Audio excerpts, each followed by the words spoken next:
natlačujem tu na nejaké body a sledujte sa, že čo to bude robiť. Že kam vám to vystreluje, alebo... To sú tzv. Trigger pointy tuto. Cítite to aj niekde v obočí, alebo niekde v čele, alebo na hlave? Cítite, hej? Hej, čiže to... Tuto. No, tam, kde mávate tú migrénu, hej? Čiže, a tu cítim, že šľachy sú úplne stvrdnuté a tuhé, hej? Čiže... A pri napravení k žiadnemu uvoľneniu reálne nedošlo, hej? Pretože je tam strašne veľa stuhnutých miest, hej? Tam veľký tlak je, čiže... Bude treba určite absolvovať zo pár masáží, nech sa ten krk celý uvoľní, hej, aj to prekrvenie tých svalov, aby boli viac pružnejšie tie svaly, hej, lebo jediné čo tu je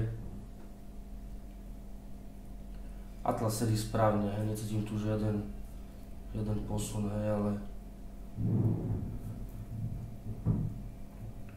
bude treba absolvovať nejaké masáže krčnej chrbtice určite. Dobre? Ono to pôjde dobre. Uvoľnite ramena teraz. Čo najviac ide. Výdych.